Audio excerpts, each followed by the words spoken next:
What's happening, everybody? Trey here, joined as always by my dad, Sean, and today, reactions to the classics. We got another top 10 list, a fun one today. We're going top 10 female artists of the 90s. Yeah. This list coming courtesy of our guy, Brian. Brian always submitting the goods on the list.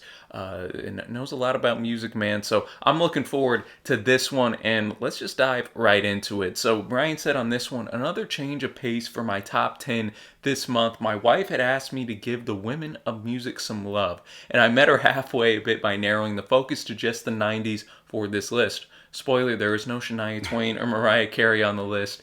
My female artists sing a bit more from their life experiences by and large, and I enjoy each of their unique styles, even as it fails to line up with mainstream radio. The rankings of the artists, and I picked a song favorite and not necessarily their best in the public eye. And guys, if you like this video, hit the big thumbs up, hit the subscribe button below. If you like to do a top 10, support us in any way, check out the Patreon link below. The patrons make this thing go. Also check out our Twitch link below. Live streams every Wednesday afternoon, Friday night, and whenever else we feel like it. And I will say that Brian worked at radio stations a lot in the 90s. That's So he has right. a very good understanding of this. And I don't really hardly know any of these songs. So. Yeah, I was kind of perusing the list. I'm familiar with, the artists on but here. not the songs. So he did a really good job with this. Well, we're going to start off with a big one with Liz Phair, Never Said, from the famous record Exile to Guyville, 1993. That's still one of the big records I got to tackle myself. We're doing a little top 100 list here at RTTC where people can submit their list of their top 50 records, and Brian had Exile to Guyville on his top 50 list, so obviously he holds Liz in high regard. Yeah, and this is her debut. And Brian said, Phair's lo-fi and gritty sound just jumps out at me as an artist who clearly just wants to jam. Liz claims the album is a song-by-song reply to the Stones' Exile on Main Street. We got a review of that up. A claim I have yet to put to the test, and in my research, lead single, so it was their first single ever, in other words. She's described the song's lyrics as, quote, about the music scene and how catty it was. People were always getting upset about something that someone had said about their band or whatever the latest gossip was.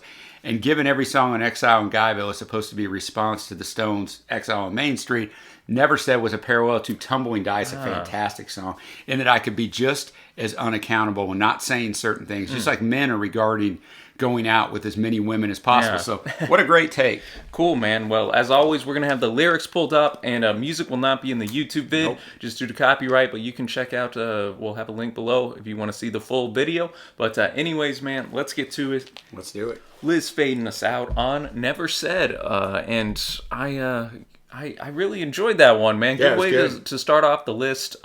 Lead guitar, definitely the standout here instrumentally, and it just, you could definitely see this had single written all over it. Yeah, definitely. And it starts out with the chorus, so I thought that was an interesting thing. She, what a way to have your first single start out. So yeah, I mean, just what you said, it's a nice 90s tune. It's kind of the style. I don't know the song, but just kind of the sound. Yeah, that alternative, which I enjoy. Indie type of blend. And, going back to what Brian said at the start with the, he didn't have the Shania Twain and Mariah Carey.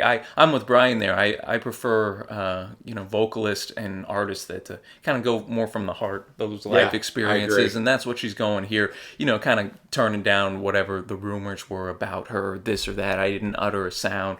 Says, don't look at me sideways. Don't even look me straight on, and don't look at my hands in my pockets, baby. I ain't done anything wrong. I just kind of like the message that was sitting here in the tune, man. So good way to start off this list. And now we're gonna go to Sinead O'Connor's track, "The Emperor's New Clothes." Yeah, and it's from her album I Don't Want What I Haven't Got in 1990. Of course, a very famous album. Brian says, I know it's not popular to love this album, but I actually like every track. Sinead was a polarizing figure, to say the least. During this time, the song was partial response to that criticism. I was dating my future Catholic wife at the time when Sinead ripped up the picture of the Pope on SNL. That had to be interesting for you, Brian. I don't defend her on all her social and political issues, but I give her credit because her music comes from a very real place. This was released as the second single. Lyrically, it's about personal tribulations and the impression of the world around her. While she sings, quote, I will live by my own policies. I will sleep with a clear conscience. So let's get to rocking. I don't know any Sinead beside, of course, Nothing Compares to You. The Emperor's New Clothes, bringing it in. I thought this was a really, really good track, man. What did you think? Oh, I agree. Nothing like, like I said, I don't really know her from anything else yeah. except for Nothing Compares to You. So much different instrumentally, which I mean, I expected it to be. But yeah, no, I liked it. It's very catchy. Well, and interesting too, because obviously Nothing Compares to You was written by Prince. Here, we got a total 180 because this is a very personal to her. I don't know if everything she's saying in here is true, but, talking about he thinks I just became famous and that's what's messed me up, but he's wrong. How could I possibly know what I want when I was only 21 and there's millions of people to offer advice and say how I should be, but they're twisted and they will never have any influence on me, but you will always be. I thought that was, that was just verse 1, starting that introspective, it had a really good beat underneath it too, did. And groove. Chorus was catchy. Yeah, really good pick. And she switches the chorus up to saying, "If I treated you mean, I really didn't mean to." And then the next chorus, "Maybe I was mean, but I really don't think so." And then sorry, and then it's like, nah, never mind. Yeah. Then she plays on it more. She says, "Maybe it sounds mean, but I really don't think so. You asked for the truth, and I told you." And she kind of expands upon she is going to be herself, whatever it may bring. She's going to live by her own policy. Sleep with a clear conscience, sleep with peace. And I respect that, man. Even like Brian said, even if you don't agree with somebody, I do respect people that just don't fall into the sheep mentality, man. Exactly. I do too. Think for themselves and do their own thing. So really, really strong 1-2 punch we got here. Now we're gonna move to number 8 on the list. Joan Osborne with her track Saint Teresa from Relish, which was her 1995 debut. Yeah, Brian said the mandolin's the driving force behind the song, featured on the trailer for the movie The Boxer featuring Daniel Day-Lewis. Joan's debut album exposed us to her unique blend of blues, pop, and rock, laying a stylish background to her powerful voice. I saw her as an opening act for the Horde Festival, where she came out belting the opening notes of Pensacola, and I was hooked. I only know her from a song called One of Us, which was just a huge hit back then. So. Okay, yeah, because she's the only one on this list that I'm not even familiar with her name really. So and she might have had other big hits, but that's the only one I know. Saint Teresa coming in by Joan Osborne. I'd never heard of her before, but she is on my radar now, definitely. And for this to be an opener off of your debut record, man, you're setting a good foot forward. Yeah, I mean, I like the lyrical content. I don't know if I'm feeling the song on first listen, but just me. But I like the lyrical content, and it was a good performance. I enjoyed the mandolin just because it is so unique. You don't really see that take center stage. Would have really been unique and, then, so I get why she did it, because a lot of stuff honestly sounded the same in the 90s. I do give her kudos for that. And, this had a lot of texture to it. You had the mandolin, but then it, in the other ear, it almost was like an acoustic guitar, and then you had the drum that was a constant throughout there, and then her voice, I just thought it was layered very nicely. And then, just the story, from my interpretation on first listen, you got the woman going for the drugs here, man. Sit down on the corner, just a little climb. When I make my money, got to get my dime. That's kind of one of the lines that's repeated a lot. She has a baby here, and then you got that kind of juxtaposed with Saint Teresa, so I think that's kind of interesting. Oh, Saint Teresa, higher than the moon.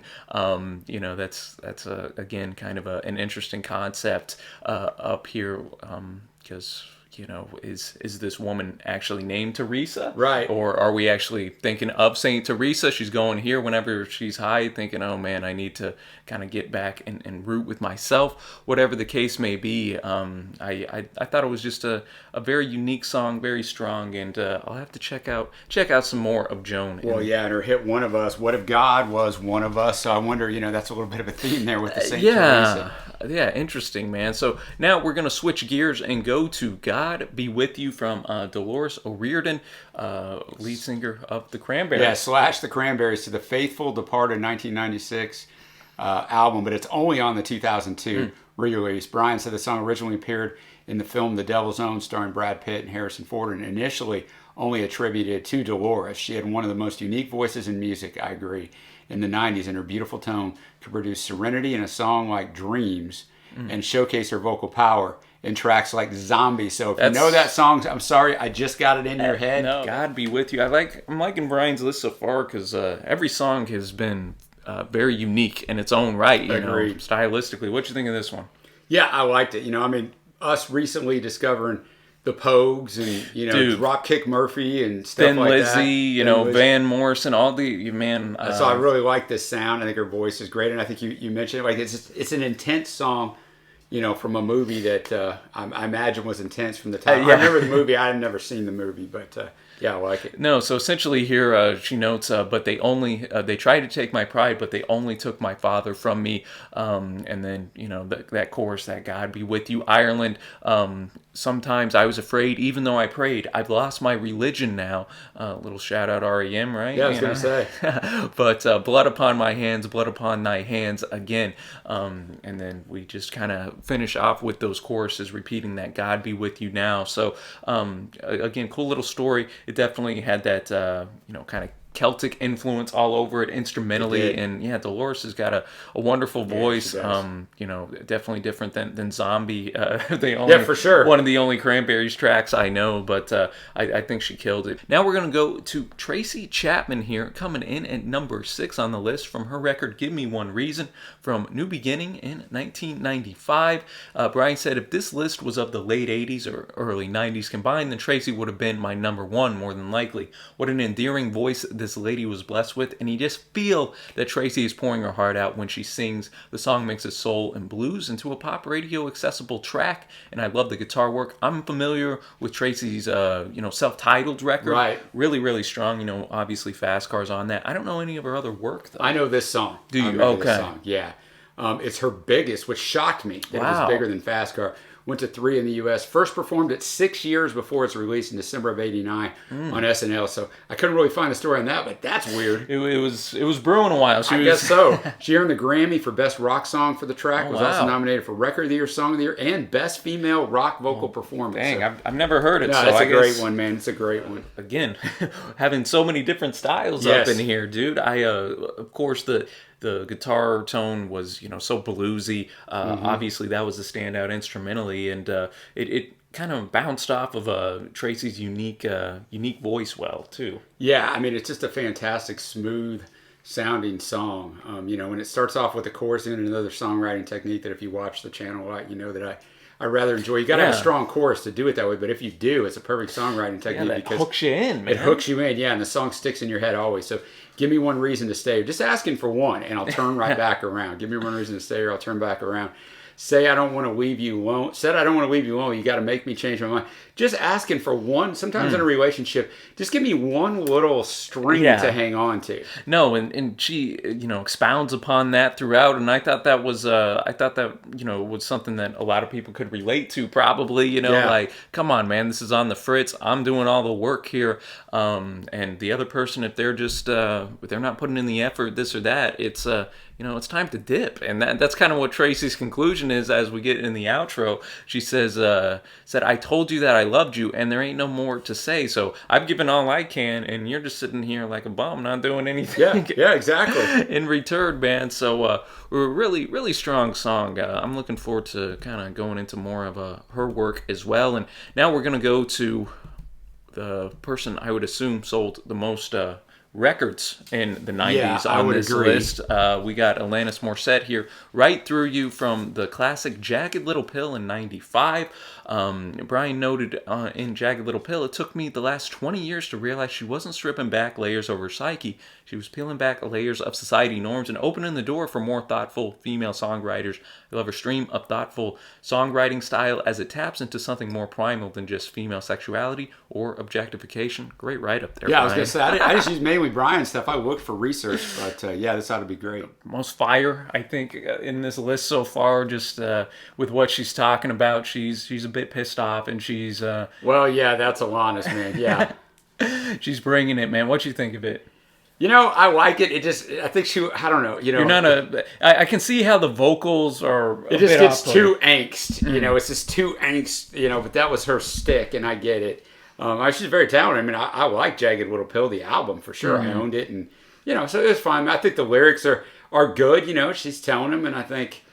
It was a little bit of the Me Too movement. 25 years earlier, and women were really getting treated badly, and they couldn't really speak up. So I mean, I respect her greatly. It's okay for me. No, I think I liked it more than you do, but I kind of gravitate a little more into the angst. You I do. like this kind of 90s alter. That said, I can see. But I lived through it. You're right. Yeah. You know, I mean, I liked it some at the time, but then it just became that's all it was. Well, but yeah. because you heard not only the greats, but you heard all the knockoffs that were That's probably true. on And the I mean, I radio. was on MTV all the time, and you know, it's one of those things. But yeah, I definitely liked what she had to say here, kind of talking about and kind of reading at the side here. You know, she got dropped from her record label.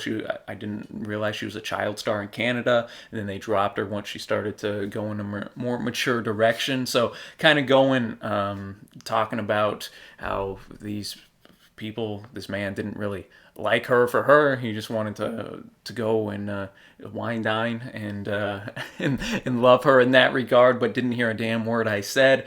And she just notes, I see right through you, I know right through you, I feel right through you, and I'm gonna walk right through you. And I like the line, now that I'm a zillionaire, you scan the credits up for your name and wonder why it's not there. Yeah, there's some great lines in here. The best revenge is getting that sweet success over the people that were holding you down. So we're gonna move now to number 4, Miss Lauryn Hill. Everything is Everything, from the Miseducation of Lauryn Hill, record I listened to recently after it came in at number 10 on the new Rolling Stones top 500 albums list. Brian noted her work with the Fugees was top-notch, and while I wasn't as high on her solo album as the rest of the world, I saw glances of sheer genius on the record. I'd agree with Brian on all that. She makes the transition from rapper to soul-filled singer so effortlessly, I can't decide which title to give her first. All right, it's the third and final single, 35 in the U.S., 19 in the U.K.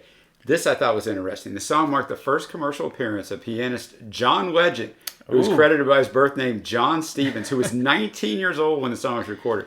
During the recording sessions, Hill wanted to write a song about injustice and struggles amongst youth communities in inner city urban America. So, looking forward to this one. Everything is Everything by the great Miss Lauryn Hill, off her only record, Miseducation of Lauryn Hill. And, you know, I know the biggest solo star in the world right now, Drake, he cited Lauryn as a big influence, and you can kind of see that the way, you know, because he utilizes a lot of the same techniques of switching from rapping to doing the singing. But Lauryn did it first, I'll take man. your word for that, man. Lauryn did it first. And another thing I appreciated about this, and just as a Christian too, she weaves in spiritual components, not only on this track, but on this whole record. But she does it in a way that doesn't come across as like cheesy or this or that. It's real. And you can see this in this because she's noting, you know, the struggles of the ghetto and this or that, and how, you know, she's still interweaving that faith in there and whatnot. So... yeah, I mean, I think you said all that. That's good. And I just like kind of that concept. Everything is everything. What is meant to be will be. You know, kind of like a common phrase you hear, but when you really dissect it, it's like we can't stop the world from turning, control man. things, man. You can't control nearly as much. At different times in our life, we want to tell us we control our destiny. I'm sorry, but you absolutely don't. You're a factor in it, but you don't control it, and sometimes it just is what it is. Those little cliches are true. No, definitely, and I think verse 2 was just a fire verse, again, weaving in even some Egyptian stuff with scripture, with the ghetto and all of this. I really like how it ends too. Now hear this mixture where hip-hop meets scripture, develop a negative into a positive picture, talking about wrap this in fine linen from the beginning word. Makes me think of John, which I'm sure Lauryn was kind of going for. More powerful than 2 Cleopatras, bomb graffiti on the tomb of Nefertiti. Ooh, some good lines in there, man. So shout out to Lauryn Hill. And now we're in our top 3, ladies and gentlemen. We're gonna move now. Switch gears to Tori Amos with this track Crucify from Little Earthquakes. Again, her 1992 debut. A lot of debut records on her. A lot of debuts. Brian said, when I managed the radio station, I actually got a call at home from a rep from Atlantic Records who wanted me to push this record. Once I got it, I popped the CD in and was blown away. I knew she was going to be huge, too big for alternative radio alone. So refreshing to enjoy a piano-driven collection of songs. Another track dealing with some kind of heavy themes and imagery here, keeping kind of the religious theme going a little bit. Yeah, I agree. You know, it starts out right away. Every finger in the room is pointing at me. I want to spit in their faces. Then I get afraid of what that could bring. I got a bowling ball in my stomach. I got a desert in my mouth. Figures that my courage would choose to sell out. Now, I mean, really, really good writing there. You know, and Tori wrote it very good writing just in that. Yeah. It sets the tone. You picture all of it right there. And then I think the pre-chorus vocally for me is the highlight of the song. Every time she goes in that, I just really enjoy the pre-chorus. I've been looking for a savior in these dirty streets, looking for a savior beneath these dirty sheets. I've been raising up my hands, drive another nail in, just what God needs, one more victim. So Yeah, this might be the strongest like lyrical song on that's what I think too. List up to this point, because as you said that you just we've all been in that situation where we feel like, oh my, everybody's looking at me, accusing me this or that. Real like, fun too. We could all step into those shoes, man. And Tori gets that imagery up and conjures those feelings so well. And then that chorus, especially halfway through, the backing vocalists come in. Why do we crucify ourselves every day? Piano melody, very catchy. And I just thought it was a very strong tune that aids to further listens probably as well. The very first song on this album, You're right, which is her man. very first album. Wasn't the first single, but her very first song. So real strong, man. And now we're going to go to the great Bjork, Army of Me, coming in at number 2 here from her record Post in 1995. Brian noted the former frontwoman of the Sugar Cubes has such a beautifully distinct voice, and her music is a combination of both hypnotic and hip. See, man, we need Brian to write all these. We do, man. My recent redive into her work reminds me of that the 90s had so much good music to offer if you're willing to step outside the mainstream or just look under the surface. I first listened to Bjork just like a month ago, her record Homogenic, and, I really enjoyed it. She's got that, she's from Iceland, so it's very, I don't know, I know her name, and, but I mean, there's nothing I ever listened to back then, and I think that last statement, before I tell you what I found on the research, the 90s had so much good music to offer if you're willing to step outside the mainstream or look just under the surface. We get a lot of people, comment, that music today is horrible. And it's the same thing that Brian said right there. There's some good music out there. You just got to step outside the mainstream to find it. But it's there. But anyway, I digress. But I just thought that was a wonderful statement, so relevant today. That's with anything. Movies, TV shows, it's the most popular stuff. Doesn't mean it's the best. And it really never was most of the time, except for maybe, the 60s, in the early 70s, music that was popular was also, unreal. But this was her lead single and her first single to enter the top 10 in the UK. Lyrically, the industrial rock song was inspired by the damaging behavior of Bjork's brother. And in the lyrics, she tells him to stand up and regain control of his life. This was 316 in Blender Magazine's top 500 greatest songs since you were born, which I don't know when they knew. I don't know if they knew when I was born or when you were born.